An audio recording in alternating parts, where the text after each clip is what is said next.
Well, now to something quite different. This morning I do one of the exercises for the perfection of movement. This is usually called walking on the line.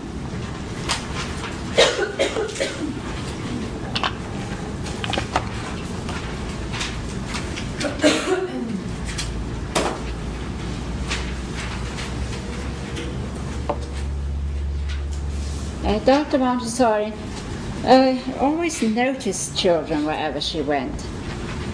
And she was spending a weekend in the country, and she was watching the country children. And she was it suddenly struck her, the fact that you see everywhere, is that all country children climb, and they all of them enjoy doing some form of balancing along a straight line of some sort. If there's a fallen tree trunk, the children from a very young age will climb onto it and will balance walking along it. You see, one foot in front of the other. If there's a fence, they like holding on with their arms and walking along sideways. That led her to build watching those children led her to build the jungle gym, the climbing frame, I don't know what you call it. And then she noticed that they walk along the tops of the farm gates. In Europe, the farm gates are about this high, and they're big enough for a wagon or a tractor to go through, and the top bar must be about 3 inches wide. It's a big piece of wood. And then there are these bars all the way down and a crossbar. And all the children climbed these gates from a very early age. It was one of your great joys was swinging on these gates. And then at some point you would always climb onto the top and balance along the top. They seem to need to balance along a straight line. It's city children, she watched the city children doing the same thing. The children have to find something in the environment that satisfies this need. And you see them doing it. When you see children everywhere, all over the world, doing the same thing, you know it's not accidental, it's purposeful. You see.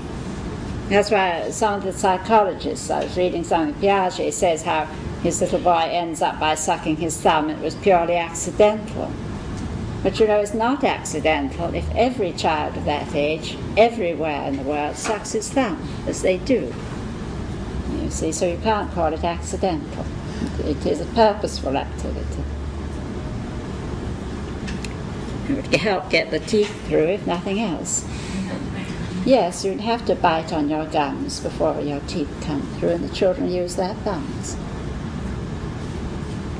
So anyway, she noticed that the city children would walk along the lines between the paving stones, with the foot flat along the line and balancing, or they would use the edge of the curb, and you'll see them anywhere they're allowed to, balancing along the edge of the curb.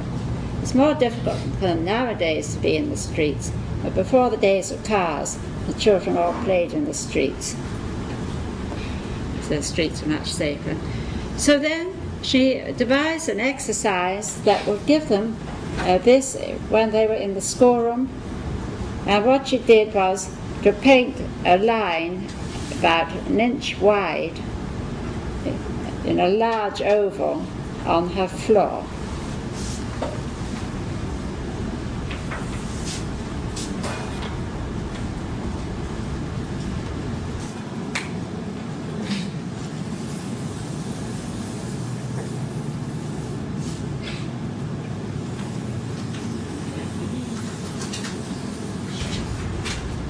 As large an oval as the room would take. Well, of course, most rooms are rectangular. If it was an absolutely square room, you would have a circle. And then, when she had a very big room, she painted a second oval in the middle.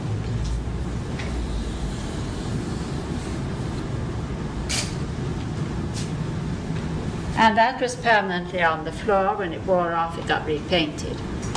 Now, sometimes you're in a church hall and they wouldn't allow you to paint the floor, but you can put the lying down with masking tape. You all know what masking tape is that the builders use. And that lasts about as long as the painted line.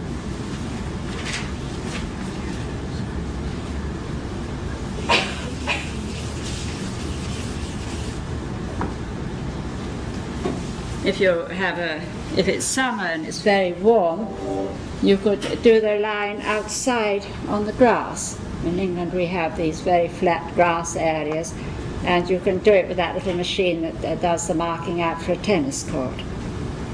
I don't know if you have that here. And then the children can do it in the open air, which they like very much. At first, you get your children to stand on the line, putting the smaller ones on the inside line if you have a second line, and you get them to stand equidistant apart, all facing the same way. Now, you can't really do this exercise in heavy shoes. It's very good for the children to go barefoot. They get much better developed feet, and so it's better if you can let them do it barefoot.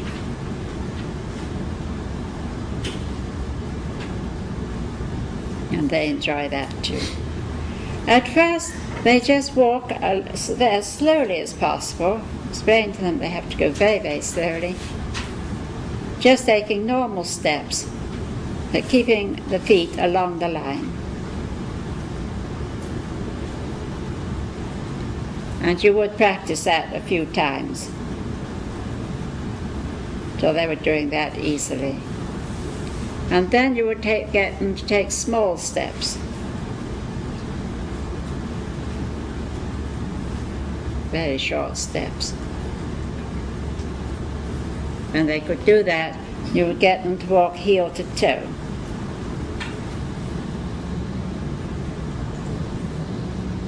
Keeping the feet flat along the ground. Now we must try it this afternoon. It does require very good balance.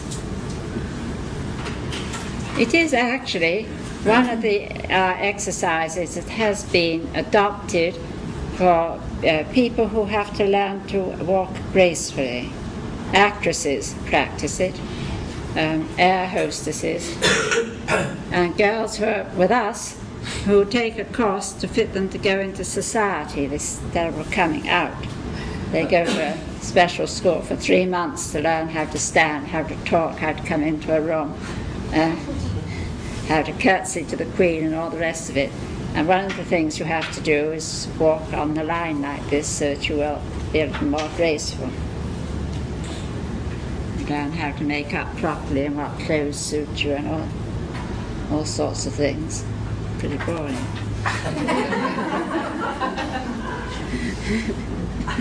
And then you see them all standing around at cocktail parties and their feet in exactly the same way, because that's an elegant way to stand until you forget all about it.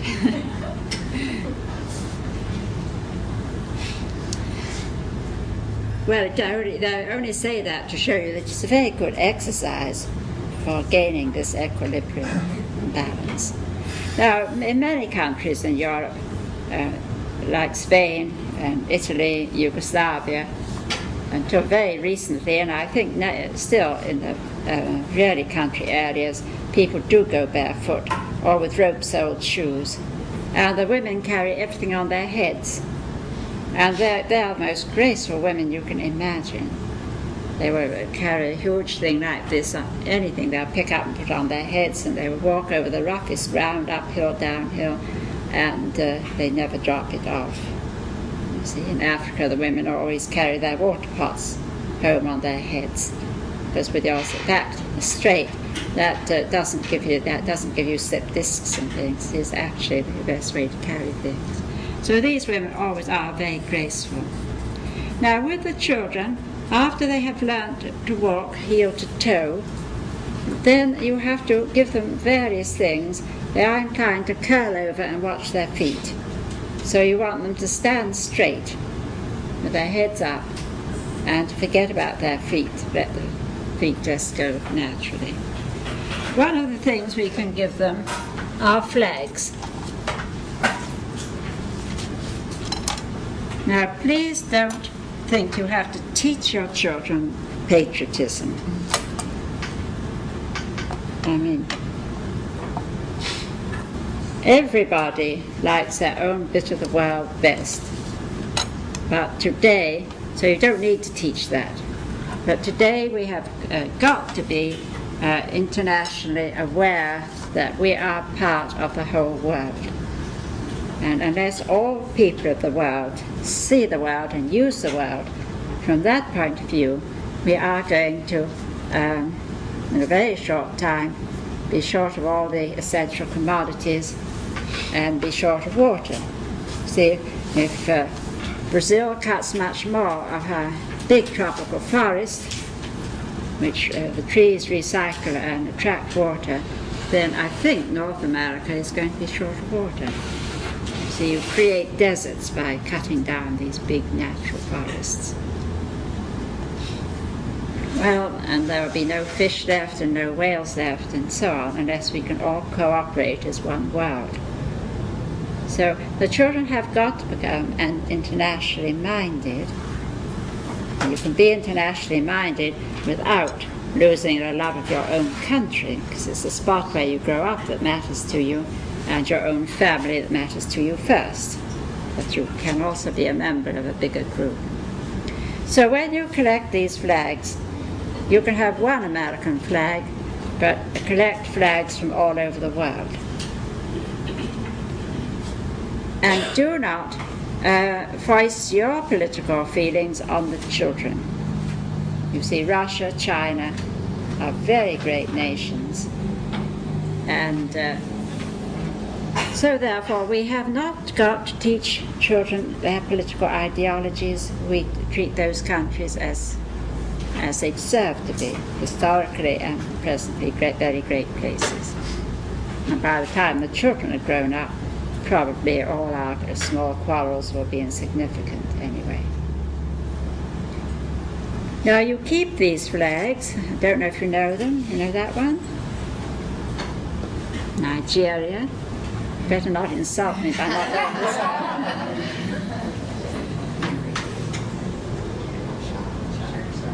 one. Turkey.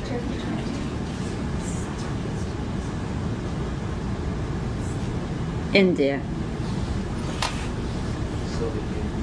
Yes, that's the Soviet Union. Ceylon. Oh, I seem to have two of Ceylon. Well, you would give each child a flag and to hold up, you see, and they would have to hold their flag really high, and if they let it droop, you remind them, oh, all of you keep your flags very high, and then you have to stand straight, you see, and keep your head up, and if you watch the flag. Now the flags are kept at the side, beautiful chairs at the side. Anyone gets tired, they can drop out and sit down for a few minutes. Anyone can go and change their flag. And some flags they get very fond of, and they have real discussions as to which flag they're going to use. The flags, again, have a secondary purpose, third purpose actually. One thing, it makes them feel good towards all the other countries. Another thing is that they're useful in this exercise. And then again, you often have 5-10 minutes when you've got nothing to do. You put away too quickly, you're waiting for the parents. You see, oh, it's a wet day, and you've got some surplus time. Then you can make a circle, and the teacher can take one of the flags and tell the children very interesting things, both about the flag and the country. And she might have a packet of pictures for each country. So that when she talks about the flag, she could show them pictures of the people and their buildings. Photographs are best. You can get beautiful photographs in every magazine. Photographs of them. And, oh, isn't it lovely, the little African children, it's so hot they don't have to wear clothes at all. and what beautiful saris the Indians wear, you see.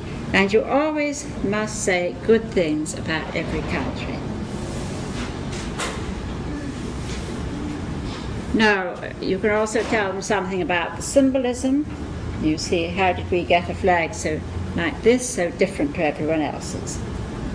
Well, it's called the Union Jack, and it was when England, Ireland, Scotland were united under one government.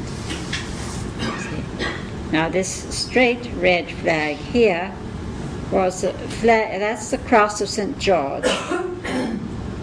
And because Europe was strongly Christian, and each country had Christian symbols.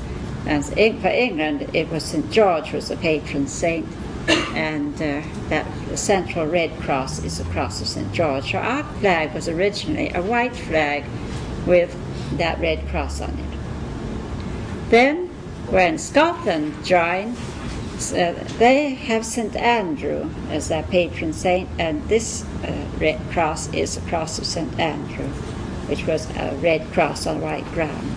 So the two were superimposed.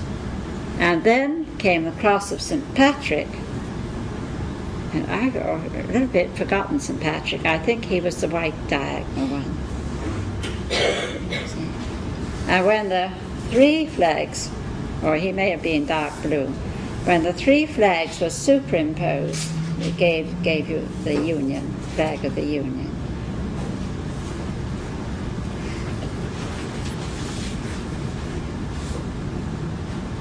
Now, Nigeria, one of the more recent countries to be formed from Africa, green and white, and green stands for agriculture, and white stands for peace. So they adopted those colours as symbolic. Of course, Russia has the hammer and the sickle, and that is to honour the people who do the really hard physical work. And then the star, which was always part of Russian Empire. Now, whenever you see the crescent moon, you see it is a Muslim symbol, and I think most of the Islamic countries would have the crescent moon as part of one of the symbols on their flag.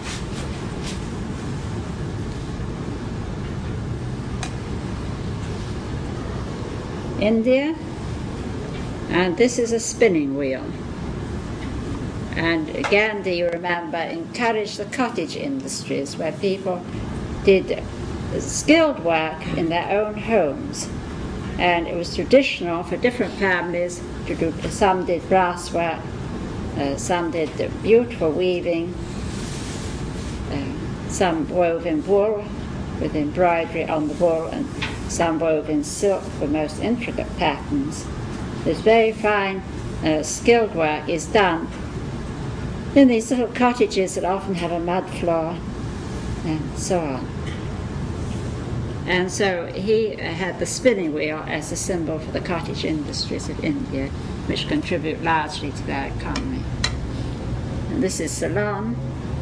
And many countries have the lion as a symbol, and England does, because it's a courageous animal, you see, and it's not going to give in. You know, if you fight, you're going to fight, you know, and might as well fight at the beginning. So that's Ceylon. That's a very much older symbol. So the children are interested, you see. And you can get a book on flags, and you can read up the symbols, what the symbols mean in each case. And it often gives you something, an understanding of the people. You see, here you have a star for each state, don't you? You added another star when Alaska joined. The stripes are for the original 13, aren't they? Yes. The red stripes or the white stripes too. Is it just 13 stripes altogether? Yes. Well, of course, in England, the children are very fond of that flag because they like the stars.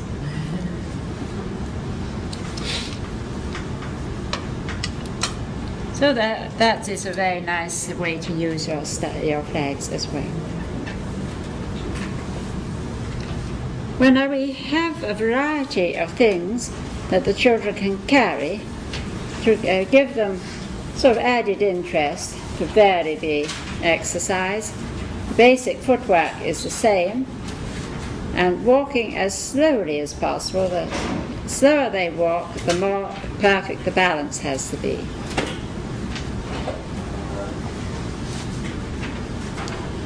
You can use background music or not, just as you like. If you use a background music, it has to be soft music, and it must not have a definite rhythm to it. Some people do use music, some don't.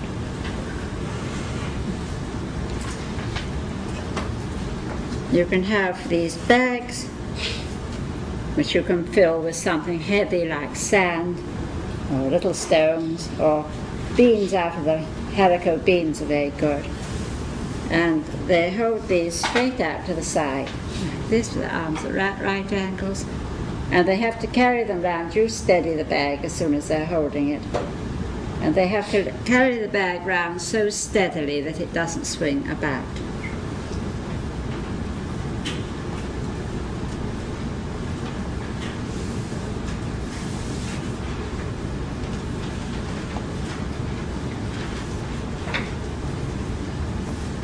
You have small glasses. Some of them need to be wine glasses with that thin stem. You know what I mean by a champagne glass? You're ever so lucky as to drink that. You can get small champagne glasses. They're very flat. So get some with different shapes. And at first you give them just half full of water. The champagne glass is by far the most difficult, having a wider surface. And they carry those round in front, and they mustn't let the water spill. When a child is very good with it, you can fill his glass up to the brim, you see, so he has to be extremely steady. It's rather nice to colour the water. You know, just 1 or 2 drops of food colouring, and you have bright green water or bright pink water. It looks so attractive. I mean, it looks so nice that somebody always drinks it, but it's not poison, you see. So that doesn't matter. But it looks very attractive to see all these glasses of coloured water. They hold them fairly high, so that they stand up straight, and they have to walk very steadily, not to spill the water. You can carry half of the pink tower around. If it's the smallest 5, then it's very difficult to walk around without letting the little one wobble off. You have to be very steady.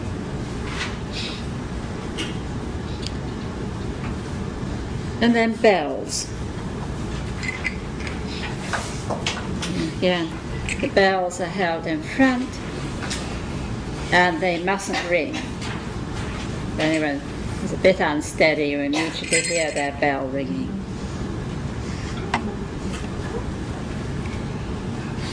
The bell must have been one of the earliest musical instruments. The drum, I think, was first, but it goes back a very long way.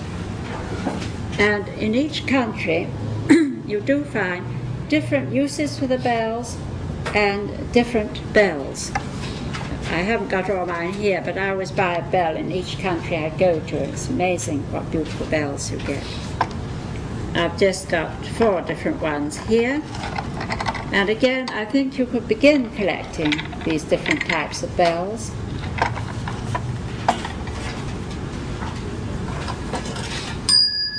And there are also, besides, this one will be quite difficult not to let it ring, walking round with it. But as well as being useful for this exercise, they have 3 other uses. The children love to have them just to ring them and listen to the different notes. Bells can be very musical.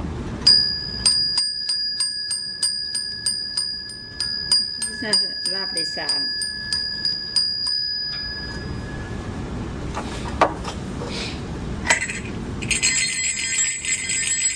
That's really different. This bell is made with a round ball inside.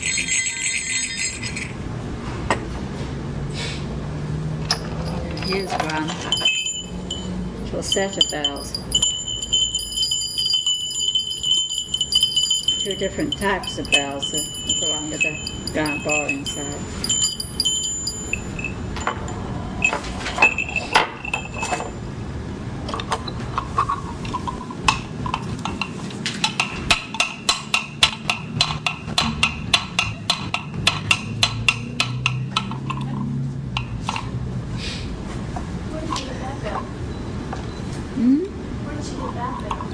I got it in Cambodia, and it's the one that the water buffalo wears.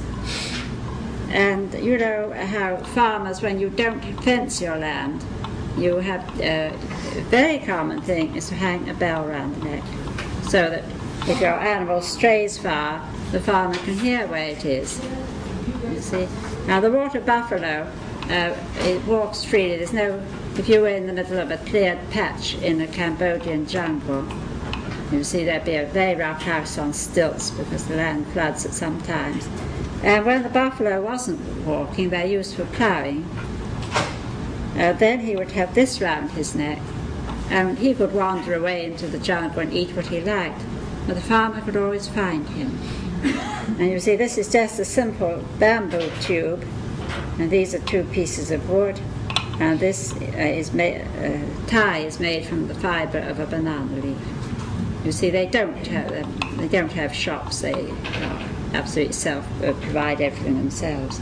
And these hot jungles, this is the sound you hear everywhere. You know, it's really lovely on a hot day. I was visiting Angkor Wat and spent a week there. It's one of the places I always wanted to see. Well, I've got lovely bells. I've got a camel bell, again, which is one bell, and then they go on from one big bell down to a tiny bell, one inside the other. And as the camels walk they go by the ancient trade roads all through Turkey, Iran, carrying those very wonderful carpets. And as they walk along, the man walking leading them, they have this bell round their neck. And you see each bell has a different note as it swells, so it's like chimes. That's a lovely bell, the children liked it. I got an Inca bell, perfectly round in a village market in Peru. Beautiful round bell with just a marble ball inside. And then the Mexican bell is different again. In this area somebody gave me one of your bells that were put every 25 miles along the Camino Real. And the children liked that very much. So, you know, and yes, they were really interested when I said I'd seen them and told them about the mission churches, and don't think they'll ever forget California. So each country has something. And so different. The Indian bell has these claws that all tuck under. You've seen it, haven't you? And then it has a ball inside that goes round. And they often in brass, very beautifully etched or very beautifully enameled. They're used in the temples. I've got one or two of those. But again, you see, they have to walk round, and they know which bell is more difficult than another. And some are very difficult indeed, and they choose their own bell, or they can change their own bell. And you can also use the bells for music, because they all have these different sounds. They love brass polishing, practical life, and if I had these in schoolroom, I mean, this brass leaf would be shining bright, and all these bells would be polished, because the children do love polishing them. And then again, you can use them to talk about other countries. You see? And immediately when I told them about this mission bell that somebody gave me, it was on a post, and they carried it by the post, and the little bell swung. you see, immediately they wanted to know more about California and America. And of course, I could tell them that all the oranges and the lemons and the avocados that came from here and so on, and how the whales passed down the coast, and, you know. Now this one is from Thailand, and it is made in Chiang Mai. They're handmade in Chiang Mai. That's the ancient capital up in the north. And this is a leaf, the leaf of a shaped like the leaf of a banyan tree. They're Buddhist, and banyan meditated under a banyan tree. So there's a banyan tree in every temple yard. And they hang these by the hundreds all around the temple eaves. And every time there was a little breeze, it catches, blows on the brass leaf, and all the bells will ring. It's the prettiest sound. You can hear it throughout Thailand whenever there's the least breeze. Are they tuned differently? There are different bells. They do, not necessarily tuned differently, but there are a lot of different types of bells. I have at the temple where I got this one. I did buy it.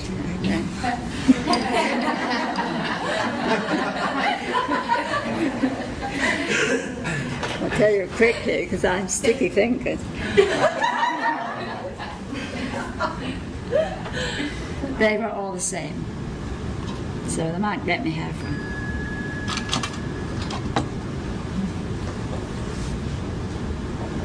But I also bought another which had a different sound from the people who were just sitting underneath their house making them. This one, well, I got from an ox cart in, he gave it me, this one, in the Azores, you know the Azores?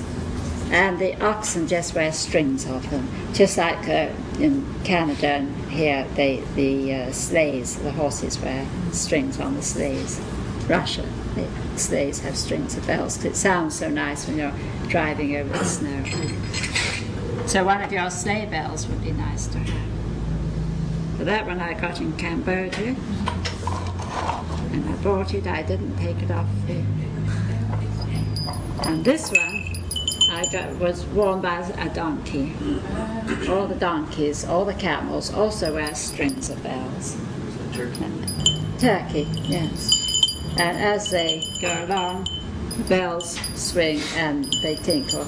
And interestingly, blue is a fortunate colour in Egypt and some of the Middle East, so there's a blue ring here just for good luck. And if you notice these big beads, do you see that they have this decoration which is like an eye?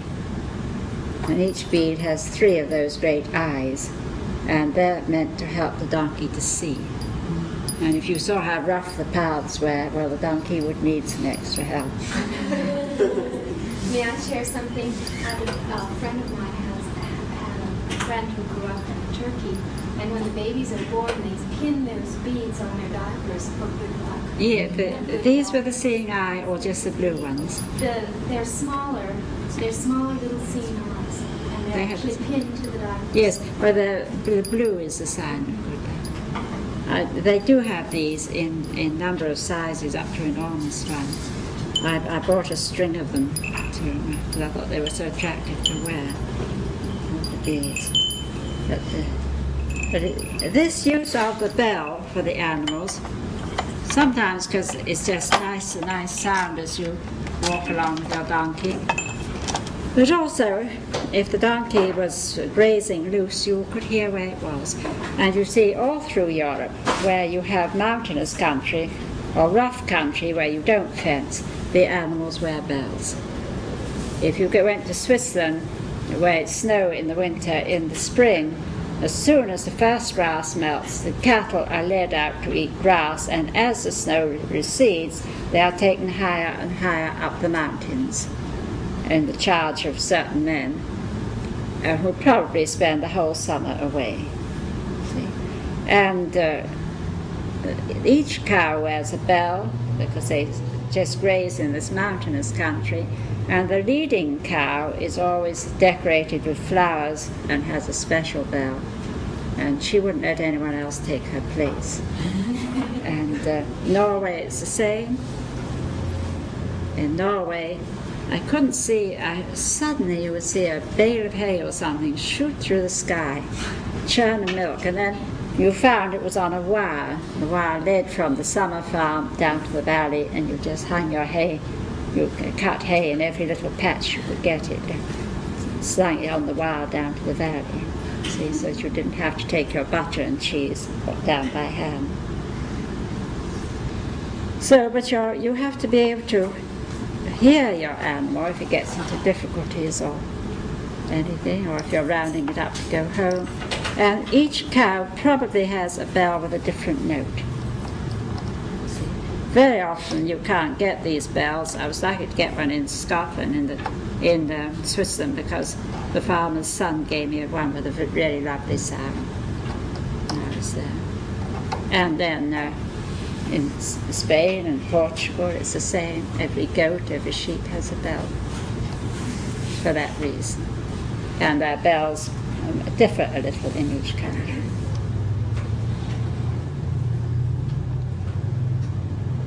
All right. So, yeah.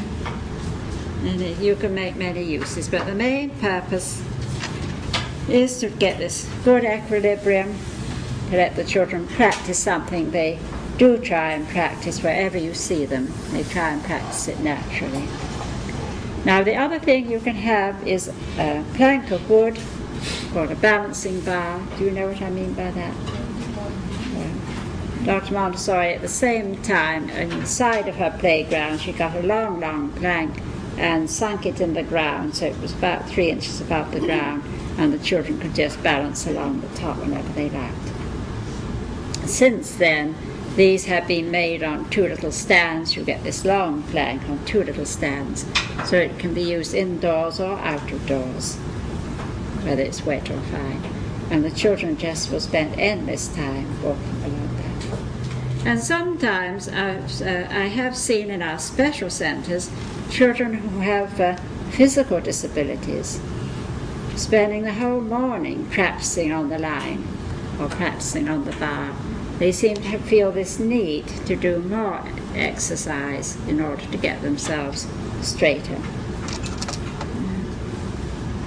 So that the line could be available for children to walk on who had that special need. Is it better for them to start in the oval shape or just a straight line? Well, if you have a group of children, it's a bit difficult, a straight line, because what you do when you get to the end, you see, it's much easier to have a continuous line. That's the point of the oval line. If a child by itself, it wouldn't matter if it was an oval line or straight line, because they could always turn around and come back again. But you can't if you've got a lot of children behind you. I always practice on a straight line. Fine, but you're not going to turn around and bump into somebody behind you, you see.